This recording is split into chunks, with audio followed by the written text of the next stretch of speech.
Mr. Sullivan. I thought I'd let you get settled today, sort of get Okay. comfortable in your seat, and Yes. say, I'm going to wait. I'm going to wait for him. I'm going to have the experience of waiting for Dan Sullivan. Well, I got to catch up on my Rick Astley, and it keeps saying, because it said it's an affirmation, really, because when I am on, as you know, it's Rick Astley saying, "I'm never going to give you up, never going to let you down." So it's an affirmation. No. I just know that you're never going to give me up. You're never going to let me down. And if I just stay on the line, you'll be here. This is locked in. This is one of those experiences, one of those rare experiences in a unpredictable world that is just totally locked in. That is it.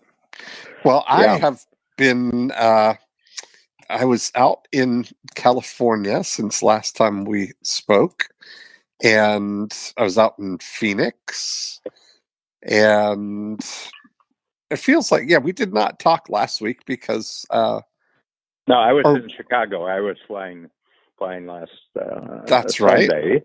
Right. That's right. And we were doing that, not a 737. We weren't on a 737. Well, that's good. Yeah. Well, I can tell you that... Usually I fly on one of those little Brazilian planes, the Embraer. Oh, yeah. Now, do you fly from the island, or... No, because the company that goes to Midway from O'Hare. Yeah, right. I mean, whatever time I made up by flying out of Lakefront, from Billy Bishop here in Toronto, you would lose at the other end anyway. So I got you. I like the airline. I like Porter. I think Porter's a good airline. I had a very fun couple of weeks here. I was out in Phoenix. We did a email mastery workshop out in, I know you did. At Joe's office, which was really great. And then I went to Los Angeles over by Marina Del Rey and did Taki Moore's event, which was great. Those are all coaches who are his two groups: coaches on their way to $1 million and coaches who are over $1 million. And so it was a fun weekend, and we have a lot of Joy of Procrastination listeners there. Yes. Yeah. I was in. I had 3 workshops last week. So when was it? Tuesday, Thursday, and Friday. But throughout all 3 workshops, there was mention of the Joy of Procrastination, and I made mention of it because I have this new concept, which I think you're going to like, which is the bother thing that I've been talking about for several months. That 90% of any problem is that it bothers you. Yes, I like that. That's and what I mean by that, there's something that you need to take action on. So, there's an event, or you're in a situation, or there's circumstances where probably something new has happened, probably unexpected, and eventually you're going to have to do something about it. You're going to have to change course. You're going to have to learn something new. You're going to have to develop a new strategy, produce a new kind of result, but you're paralyzed. And it's procrastination, but it's not procrastination because you don't have the right how. You're at a point where you're actually paralyzed because emotionally you're responding ineffectively or badly to the situation. In other words, you put yourself into a bad psychological state in response to the situation, and kind of beating yourself up. And the beating up is 90% of the problem. That's interesting. So what, excuse me, what's the insight that you had from that of how to? Well, and it's one of these, what you identified in the procrastination that led to such a great breakthrough of who, not how.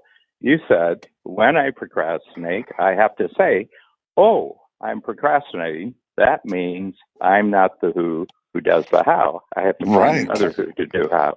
Okay, so what that identified for us is that you have to develop sort of a intellectual, psychological, and emotional muscle that stops you and says, this procrastination is actually a good thing. This procrastination that's happening is really a good thing because it's telling me, based on my past experience, that I should not undertake the actions to get to a bigger and better goal.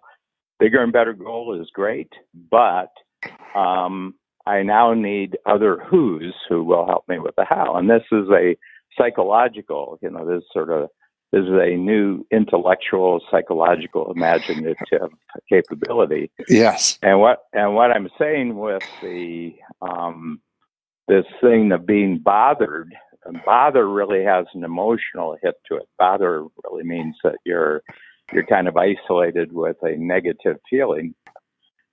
And what I'm saying is that that's also telling you something. And what it's telling you is something, there's no explanation for it. You're just bothered. Mm-hmm. And so you say, if I wasn't bothered, how would I handle this in the quickest fashion? And if you just ask yourself the question, first of all, tell yourself you are bothered. In other words, I am bothered. I'm really bothered by this. It's kind of like AA, the great breakthrough with Alcoholics Anonymous way back in the 1930s and 40s. And this is Bill Wilson and others who put together the Alcoholics Anonymous organization. They said that step number one is you have to tell the truth. That all progress starts by telling the truth. And in the AA meetings, you have to stand up and say, hi, my name is, I'll use my name. Hi, my name is Dan, and I'm an alcoholic. And the reason why that's so crucial is because you're not saying that to yourself is what makes it impossible for you to come to grips with your addiction, because you're not telling the truth that you're actually, I drink a little bit, everybody likes a good drink. Yeah, but who doesn't? Right. Who doesn't? I mean, why are you hassling me? Yeah. And everything like that. But the fact is that you're not just someone who drinks. You're actually an addicted alcoholic, and you have to tell the truth about that. And what I notice is that when people are bothered, one of the things that keeps them trapped with their bother is they won't tell the truth. This really bothers me. Mm-hmm. No, and I'm not saying that to other people. I mean saying it to yourself. This really bothers me. Right. This really bothers me, and that's telling the truth. Well, it's halfway solved if you tell the truth. There's something interesting here, because this was years ago. I learned a concept from discussions with Thomas Leonard about tolerations, and it sounds like it's on the same family of things. Like, it sounds like a precursor to bother, that it's something that you're tolerating, meaning that we're constantly barraged by all these things. If we just are aware, look around, and notice that there are a lot of things in our day-to-day that we are tolerating, because it's not yet to the point where it's bothering us. I think that's really where maybe that's the thing, is it's a precursor to bother. And that I've just renewed my kind of vigilance for looking for things that I'm tolerating. And I think that the thing that really I've been focused on this week especially is a throughput system to capture those tolerations. And so it's all vigil. Like I started, I'm experimenting now with Siri commands for it.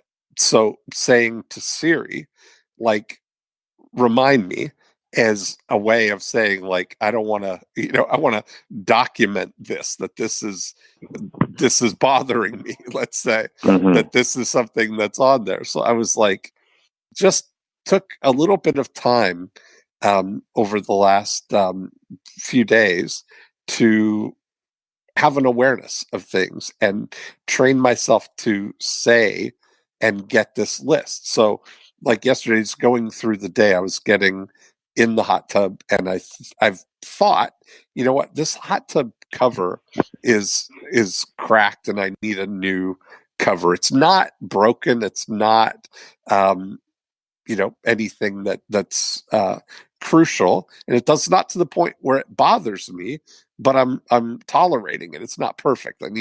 I would prefer, if I could, this was kind of my game for it, is I imagined if I could, just like Samantha in Bewitched, just kind of crinkle my nose and it be done.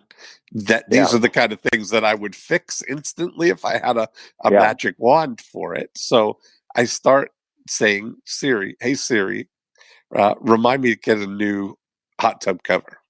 And then as I'm sitting in the hot tub, I noticed that there was one of the little grills under the soffit outside needs to be replaced. And I noticed that there was another one around the corner. So I said, hey Siri, remind me to replace the soffit grills.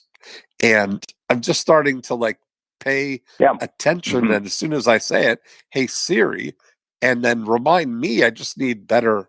I just, need to know that remind me doesn't mean me. Let's get somebody. If I could just say it and have it done, that's if that now, I just need to figure out how to get that Siri list to then email to Courtney or to, a master list of all the things that I need to and one of the things is, I know you, and you've also done the print profile, that identifies your subconscious drivers, what your subconscious drivers is. And one of your numbers is that you like harmony. So a cracked, hot tub cover and something that's not quite functioning the way you want is a lack of harmony. And so you will be bothered by things that, what I would say irritate your sense of harmony. Yes, that's interesting. I hadn't thought about it. I think everybody gets bothered by different things depending on, what their game is. And you have expectations. We all have expectations of how, today's going to go. And then if it doesn't go in a very unpleasant way, doesn't go the way we want, then we're very bothered by that. That's exactly right, Dan. We have high standards. There's no. Well, that's how you create standards. That's how you create. You actually create standards by getting the hot tub cover fixed and getting everything harmonious. You just raised your standards. But if you don't do that, it's irritating your present level of standards, but it's also, you're saying, I'm kind of undermining my present level of standards by going along with this. Yes, I'm tolerating it. That's a great one. Yeah. Yes. Yeah. And the standards start coming down, and it's one of the reasons why I love your movie reviews. When your movie reviews come, because you're very picky. As a moviegoer. I mean, given what your network is, I bet there's fortunes in Hollywood that have gone down on Friday afternoon because you go to the movie on Friday afternoon, and You just say, "Oh, this is a dog. Don't bother." Don't even. That's so funny. We moved the needle. Yeah, well, you do. Yeah. I mean, and somebody picks yours up, and one person picks up your feed, and they pass it out to 100 other people. That's not just, that's not just a local uprising. That's so funny. That's funny. Yeah, but the bother thing is really, really interesting. But if you can say to yourself, I'm bothered. So the one thing here that I say, bother is just bother, and if you try to track down why you're bothered, my feeling is you're going down an endless rabbit hole. Yes. Because, the only truth you can say is that this bothers me. Okay. Mm-hmm. And if it didn't bother me, how would I handle this as quickly as possible? So I'm going to give you an example that I had to do because I have had to write sample copy there was an exercise that I introduced on Tuesday, or actually Thursday of last week. Not this past Thursday, but the Thursday before. So I was saying, okay, what? And I put a title. So it's one of my cards, that's got boxes. And the title at the first column, this really bothers me. So I used the word really bothers me. Okay. And because the word really bothers me is more important than things that just bother me. Okay. Something that really bothers you is being spotlighted. Yes. And so what really bothers me is typing out 6 pages of the breakthrough booklet. Mm-hmm. So every quarter, I bring in a completely filled in breakthrough booklet to show everybody in Strategic Coach in the workshops that I coach and also my team members what I'm up to for that quarter. Okay. I think it's a wonderful document. Everybody says they love seeing it. It does wonders of getting my projects into play really early in the quarter. Yes. I hate typing it. Yes. I hate sitting there hour after hour, and I push it to the very last moment before it has to go in to get printed. So it's usually on the Sunday before the first workshop. Okay, and I hate the activity. And Dean, I think the reason why I can deal with this issue is that I've been so freed up in other areas of my life from having to do this type of work. So this one pops to the top. And so I write down, I hate doing the typing for the breakthrough booklet.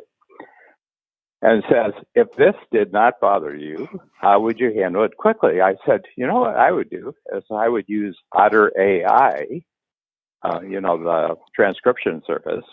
Mm-hmm. And what I would do is I just talk through all 6 forms, and I would give it to my production, my team leader in production, and she would have someone actually take the transcripts and the recordings and fill in the forms. So I wrote that down in the second column, walked from my cafe, the setup, and I walked back to the production manager. I said, hey, I got this thought. And what do you think about that? And she said, oh, that'd be great. Just get the transcript to me and the recording. And she said, we'll have it taken care of in no time. Mm-hmm. So in the third column is the who's that do what who's who do the house that I hate. Who's who do the house that I hate. Isn't that a great line?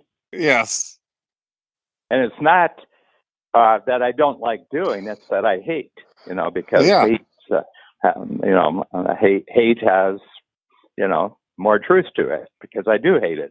So yes. Don't say I don't like when you mean hate. Yes. Okay. I don't. Yeah. Exactly. Well, don't candy code it, right? Yeah.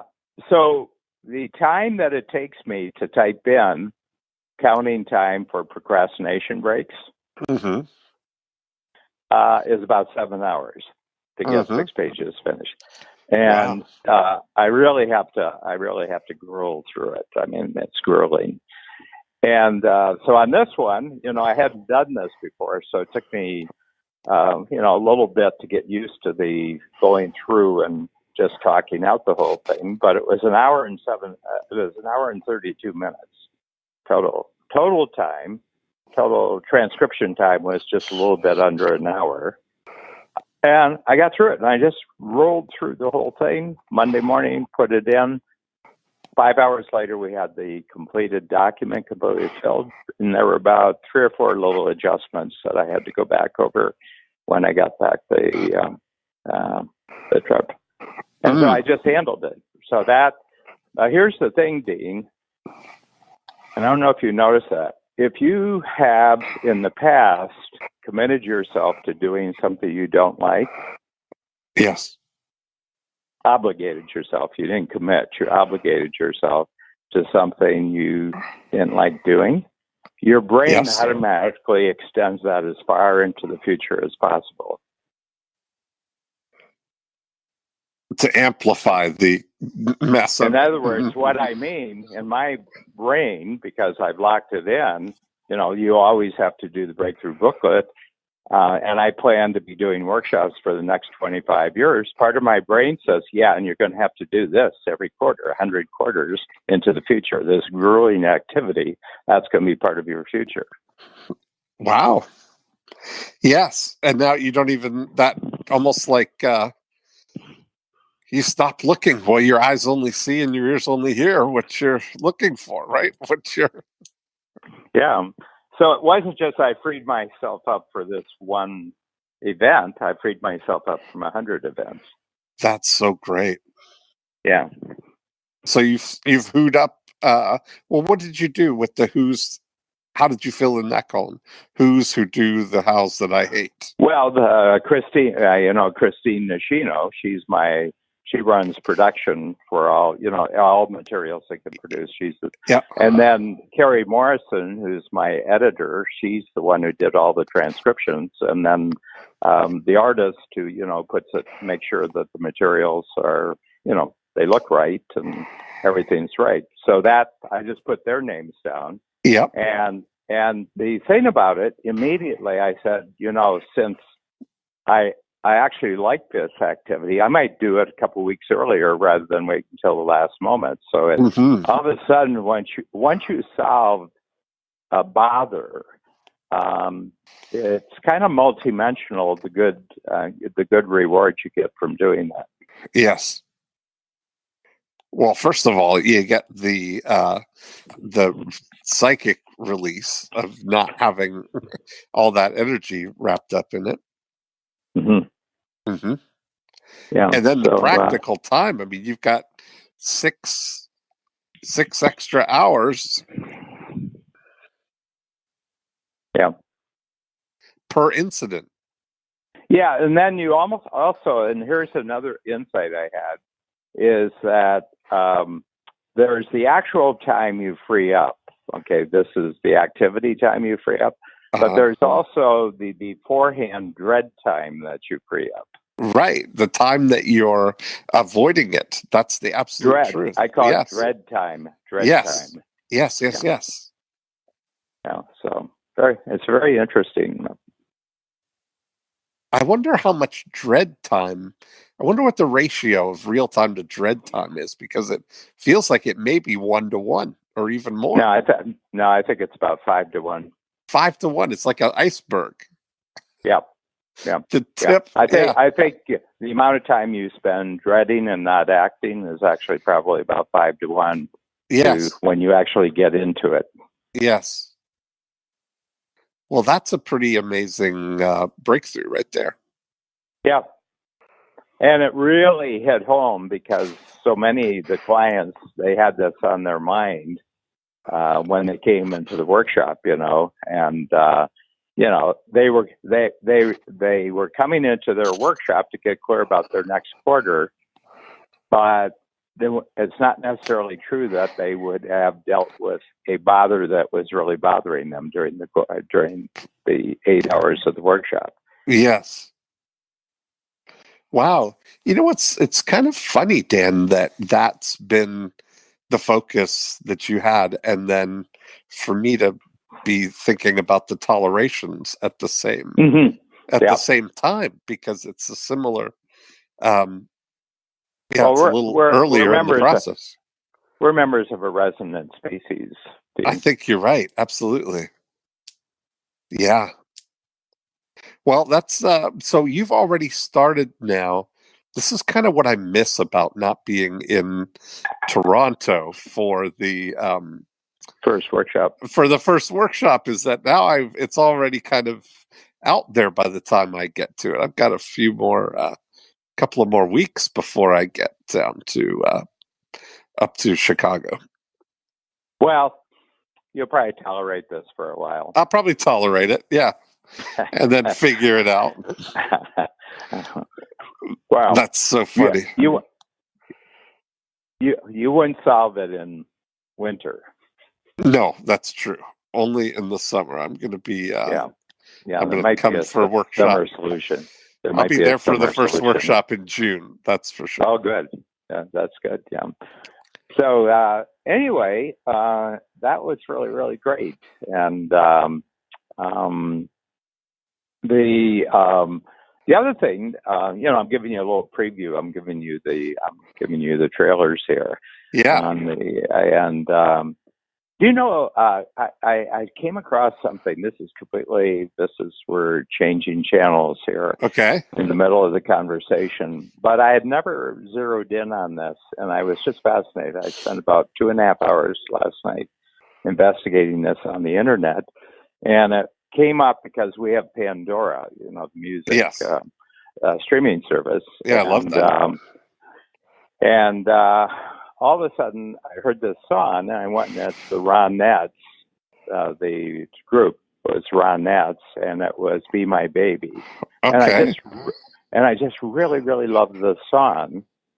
So I went to Wikipedia and I looked up Ronettes, and this was This was a number one hit song in 1963, but it's. There are all sorts of people being quoted and saying this is the number one pop hit song of all time. I mean, not necessarily that everybody agrees with it, but this was the head of the Beach Boys.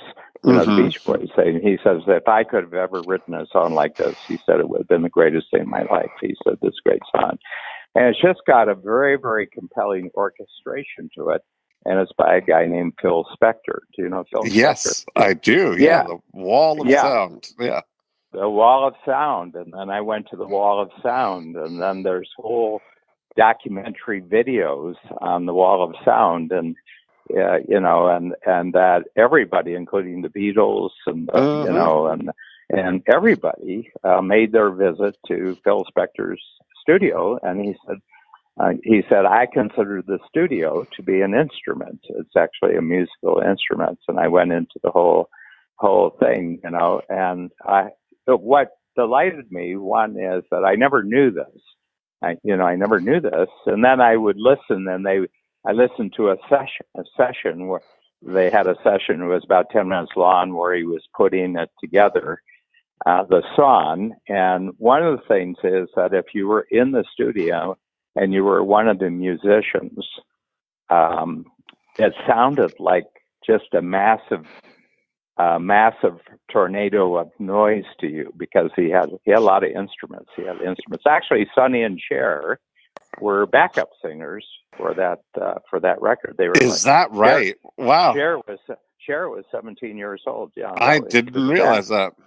Yeah, she was a backup singer. So Sonny and Cher were there, and a lot of really top Hollywood musicians. Yeah. And the context for why I'm telling you this is that I heard something and I was curious and found out one thing, and that directed me to another thing, and then I found another thing and went in and spent 2.5 hours going into a world and understanding everything that I had never known. And I said, what a beautiful thing is with the internet and like YouTube and Wikipedia and Pandora, that if you if you approach it rightly, in other words, you say, this is a really valuable set of capabilities I have. For someone like me, I was just so thankful at the end of the evening. I said, I'm really thankful that I live in this world and that I can do this. Yes. It's so amazing.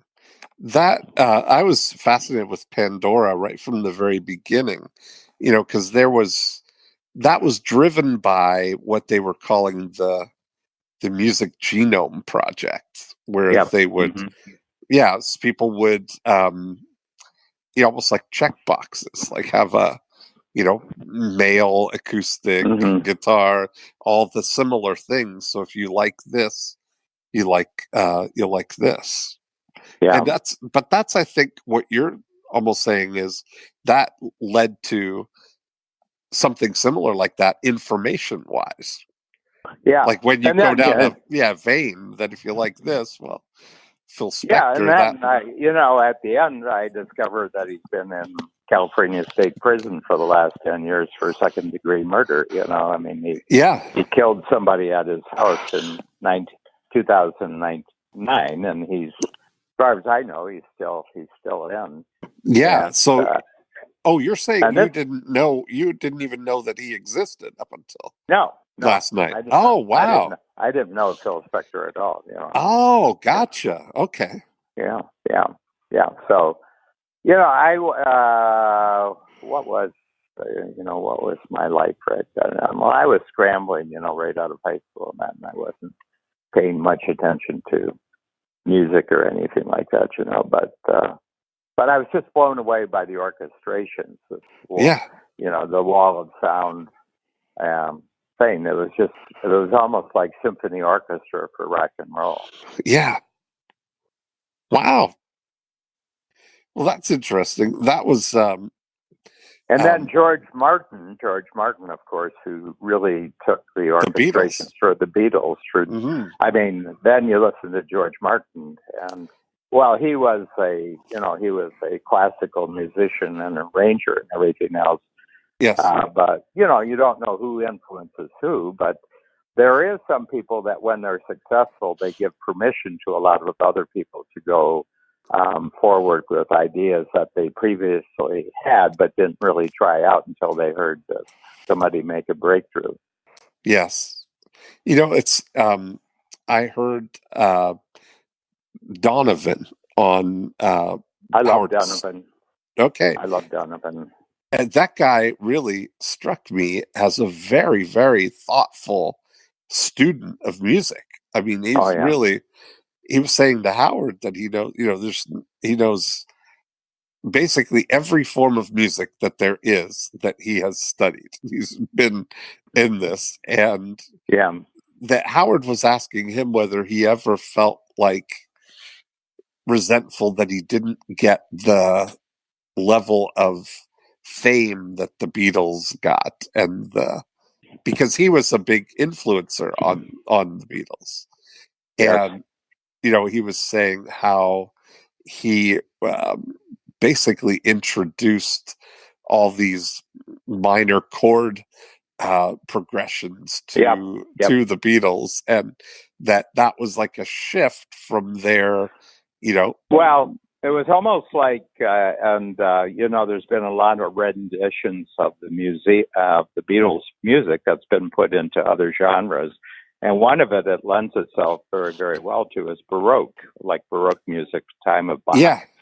And everything. And it's because of the minor chord progressions, that generally modern music, popular music is all major progressions, but the Baroque music, which is still popular, it's timeless music, is because of the minor progressions. Yes, yeah. That's like interesting. Eleanor Rigby is a right.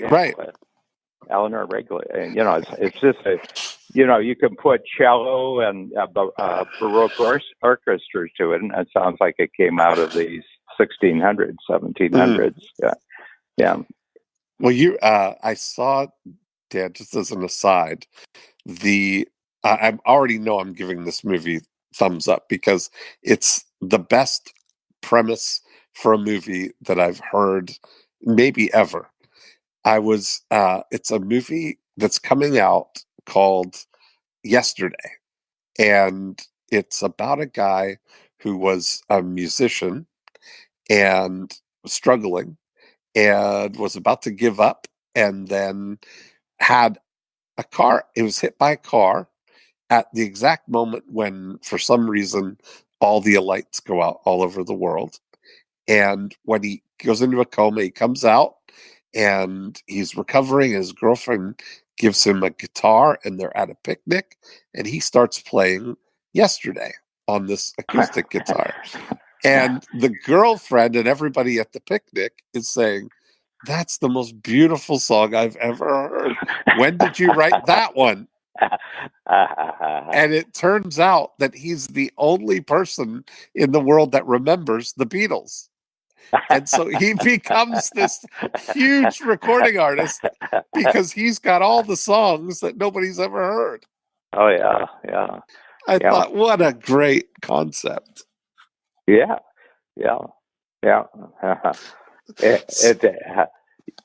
I mean, it proves one thing about innovation, that I've often believed, that the greatest breakthroughs are where people develop their knowledge and skills in one universe, and then for one reason or another, they crossed the boundaries and went into another universe.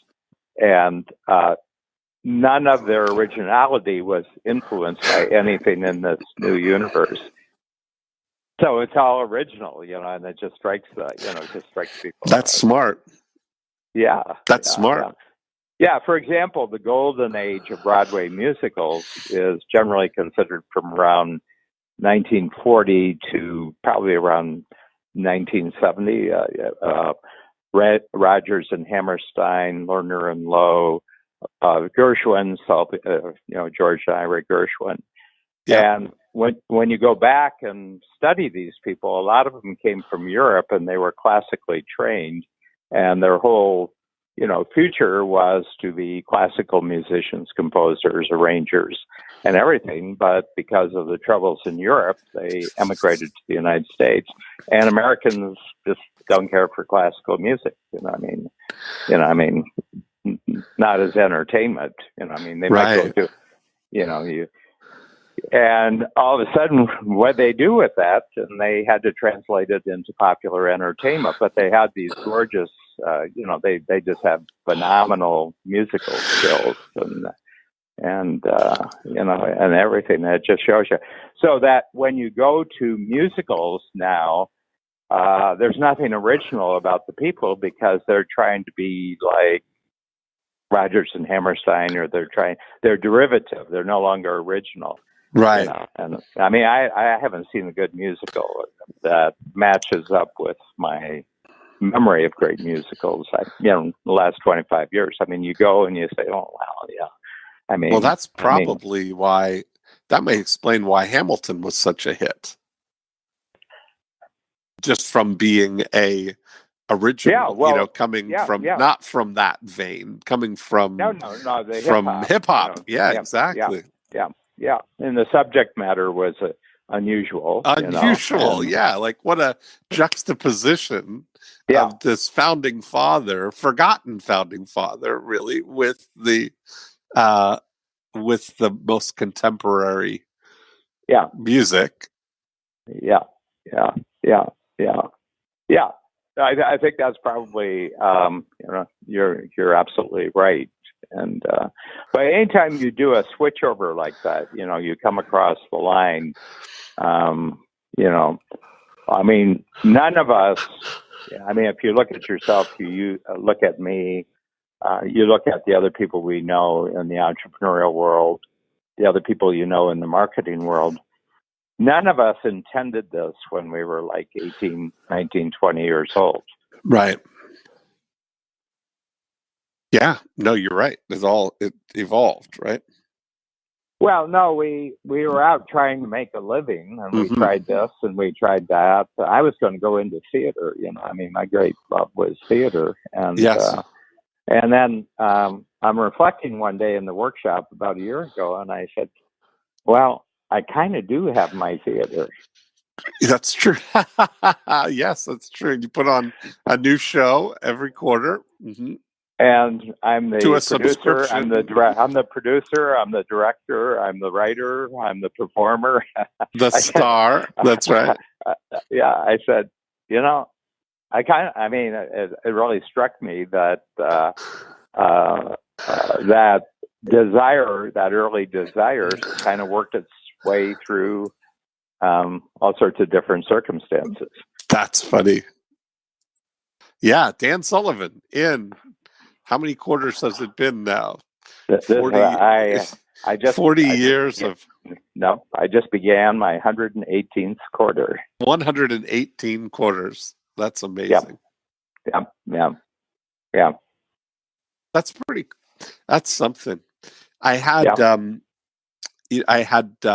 a breakfast with Jay Abraham while I was out in LA, and he's an interesting guy. He's had a lot of lives as well. But what struck me was we were talking about Game Changer, and we were talking about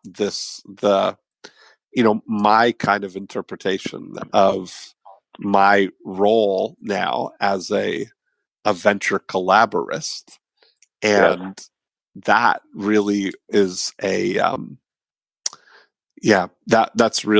was the kind of conclusion he's come to at this point as well.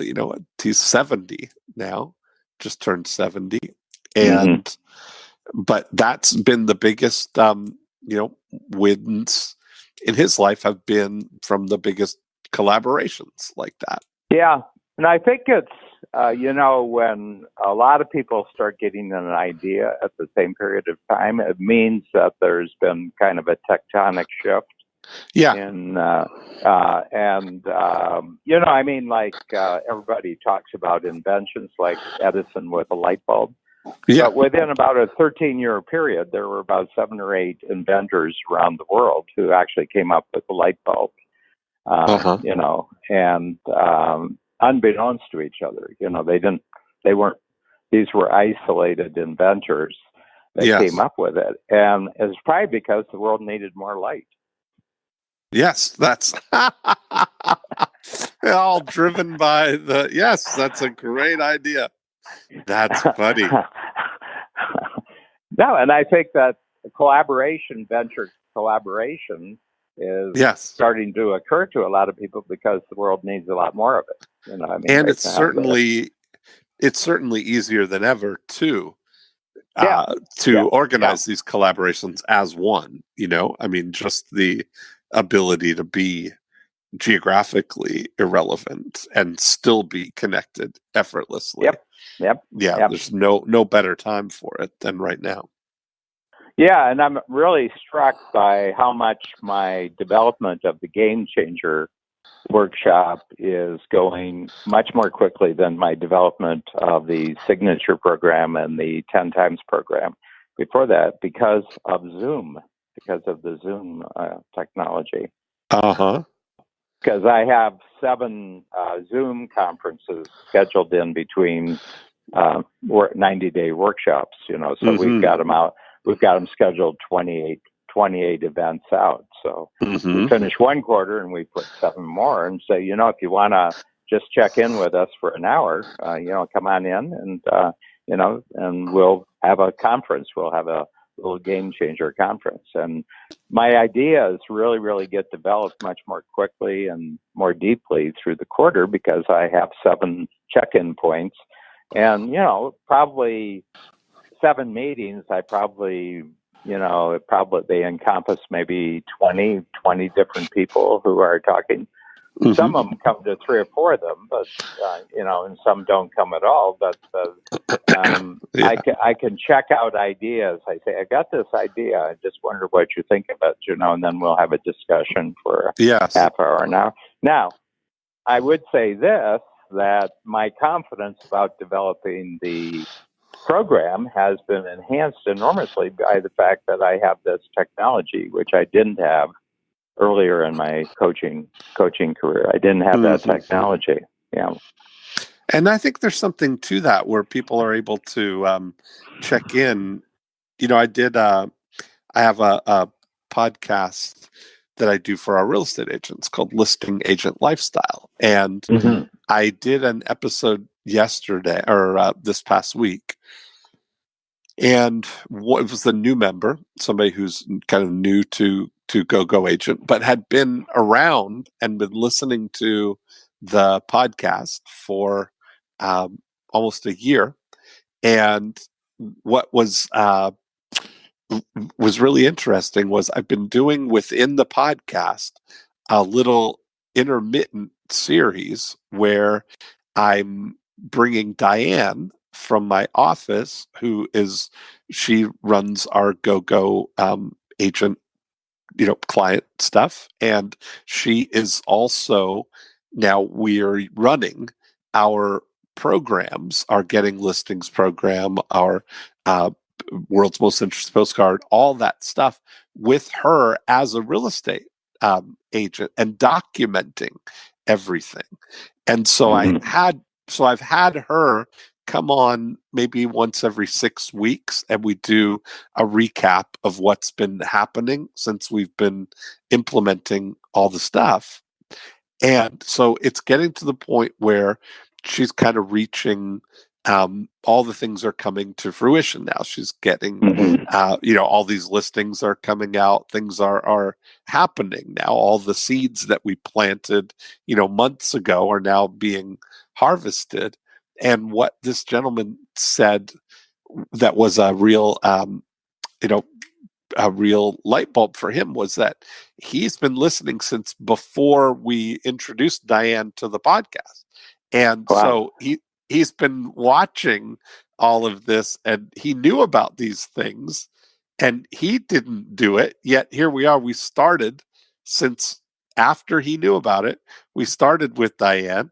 We started documenting what's happening, and now she's getting all the results. And he wasn't, because he didn't do it. Yes. And it could have been him. And that's an interesting thing, that there's something about really documenting as you're going as the ultimate kind of motivator, I guess, for people, right? They're either going to voyeur in and see other people get the results, or they're going to jump on board. Yeah, and that kind of brings us back to the beginning here. Why don't people take action when they're convinced, but they're not compelled? Yes. Yeah. Say more about that. Well, I think it's because they're bothered about something. I'm just putting there. Oh, yeah. First of all, it might be a who, not how obstacle that they're running. But in your case, that wouldn't be the case, would it? I mean, does it require another how for them to move forward on this? Well, they either do. This is part of the thing, is that they either, we show them exactly what to do and how to do it themselves, or we have an easy button program that they could just push the easy button. But that requires a little money. So, you either get to the point where that combination of your, if you've got the time, and I don't know why. I'm just kind of looking and observing at how people, treat themselves with money. I think whether they're coming from a scarcity standpoint or a conservation standpoint, as opposed to, as a multiplier. Yeah, whether it's a cost or an investment, I think that's the real divider, and if I look at myself compared with, let's say, other members of my family, everything that I have invested in my life and saw it as an investment would be a real cost in their thinking, Well, that costs a lot, and that costs a lot. And I remember I had one of my family members came for the first time and actually saw, the office here in Toronto and all the team, and we're on 3 floors and there's 80 people. Yeah. And afterwards, her first thought was, boy, that's a fantastic cost, isn't it? Oh, wow. Yeah. And I said, I have to tell you, this is the first time this year that I've thought of my team and my office as a cost. I don't see it as a cost at all. It's just a really, really great investment that just keeps paying and paying and, paying off and everything else. Right. Yeah. So I said, oh, wow. I said, cost. No, I can't say I see it as a cost, so that right there, that the vast majority of the world sees what Dean and Dan look at as investments. They see it as a cost, and an investment is either it's going to be a good investment or a bad investment. And you got to you hope you're smart enough to check it out. You're doing due diligence before you go into it. But it's just all investments. People are investment, technology is investment.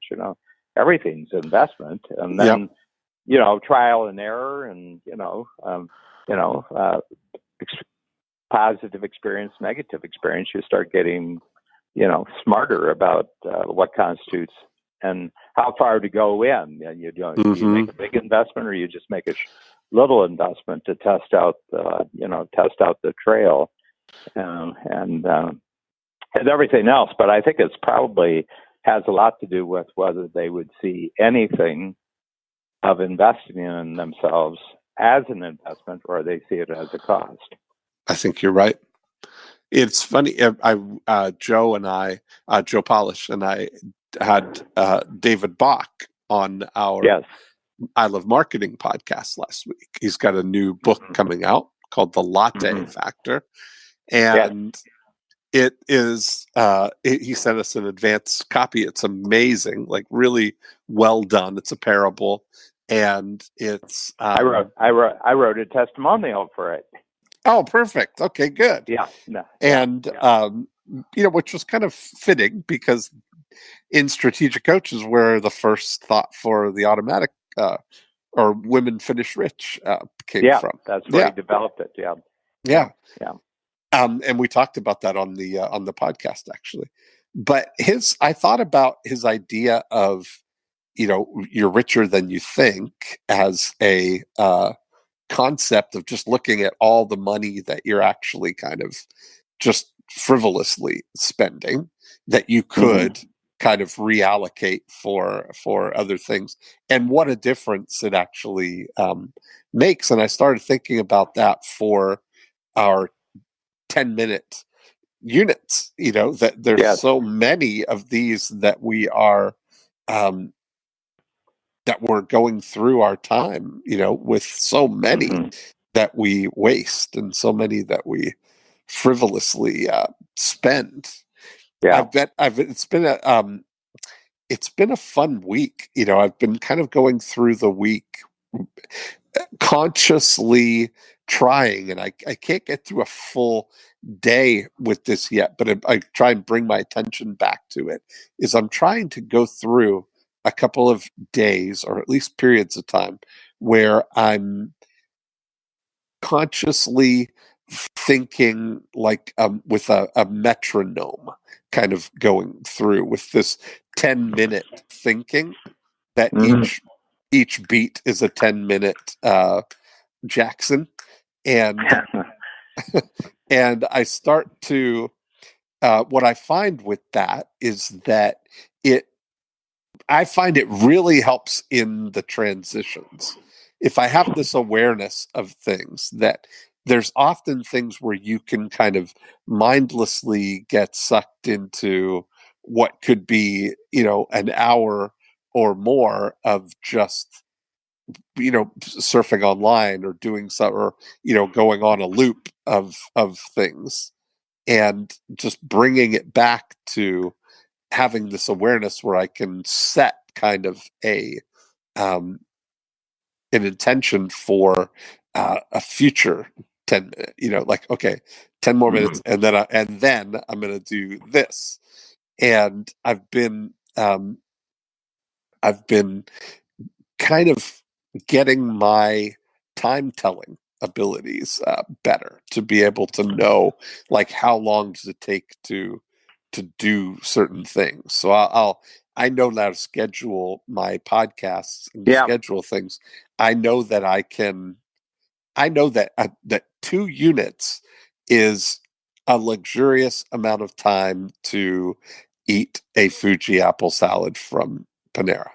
That's if I get the salad and I'm there, that's in 20 minutes is a great amount of time for that. 10 minutes is a little bit rushed, but 20 is a perfectly relaxed, gentlemanly pace to eat your it's a Fuji double. apple salad. It's a double pleasure because first of all, it's a Fiji apple salad from Panera. Yes. But the other thing is it's the knowing that you just have experienced 2 extraordinarily well spent Jacksons. Yes, that's exactly right. That's exactly what I mean. Is that there's the thing that is consciously spending those. I kind of like because a lot of our time during the day I would say is not consciously invested or spent. And that's what that's what this kind of metronomic kind of thinking has been helpful with, is kind of thinking about it like just having the metronome that ding, ding, ding, ding, 100 of these 10-minute units during the day. The thing that, and this is for another talk, but that for entrepreneurs, time is an infinitely explorable universe. In other words, my feeling is that time is something that's created. If you think about newborn babies, don't have a time sense. I mean, they have a stomach sense, but they don't have a time sense, Yes. And that time is gradually something that they get a hold of, that there was something that happened before they went to sleep last night. They call them dark sleeps. There's light sleeps, which are naps, and dark sleeps, which are sleeping through the night. And that there was a yesterday, a today, and a tomorrow. And but for the most part, people who work in the more or less bureaucratic world, and so much of modern life is bureaucratic, time is a very, very minimum dimension realm. And in other words, it's more or less imposed on you, and you don't really have any say over how you experience time. But what we're showing in the entrepreneurial world is that actually you can do all sorts of things with time. You don't have to accept the hour as the unit. You can take the hour and break it into 6 parts and say, I'm going to call each one of those a Jackson. Right. And hours, you have a scarcity of them, but Jacksons, you're always going to have an abundance of them. That's true. You're absolutely right. I'm just noticing the entrepreneurial freedom that comes around time simply because you have taken the risk of not depending on a bureaucratic way of having your income guaranteed, or having someone else design the structure and processes of your daily life, but simply taking on the responsibility of doing that for yourself. Yes. It's a really, I think that's a whole topic sometime. I think, I'm gonna, I'm kind of mapping the, my kind of time awareness, and I'll continue that. And then maybe next time I can share my findings and we can have a discussion from there. Yeah. Because I'm very definitely aware of the enormous elasticity and flexibility since we've started this podcast series. My whole sense of time, of comparing your notes with my notes, all of a sudden I'm seeing all sorts of, I'm seeing all sorts of cupboards Yes. in the space that I had, and then at the back of every cupboard, there's a doorway that goes into a whole new set of rooms. Yes. That's great. I thought I had. I thought I had a pretty decent 6-room house, but now it turns out that I just wasn't inquisitive enough. What's this? That's so funny. Where's this go? I better take a ball of twine with me so I can find my way back. Babs, hold this end. I'll be back. Yeah. Anyway, but it's interesting. I think Alice in Wonderland was a lot about that. Right. I've been reading some sections. He was really playing around with time a lot, and anyway, this has been a well spent 6 Jacksons. I think you're absolutely right. Well, there we have it. I am going to. Right. We have a massage therapist in the other room waiting. This is great. Yes, and I have a date with you for 2 weeks because next week I'll be en route to New York City, where we are seeing the first workshop version of Jeff Madoff's new musical on White Price. Nice. White Price, called Personality, the name of the show, and we're investors in it. Yes, so I remember. Wednesday of the not this Wednesday, but the next week after we go there. So we're going there. So Jeff told us about it, and we said we'll invest. So we're in. So we invested, and this is the first run through with costumes and music and everything like that they're doing. Oh, that's so great. Yeah, really great. Awesome. Well, have fun, and then I will talk to you when you're back. Okay. Thanks, Dan. Take care, Dean. Bye.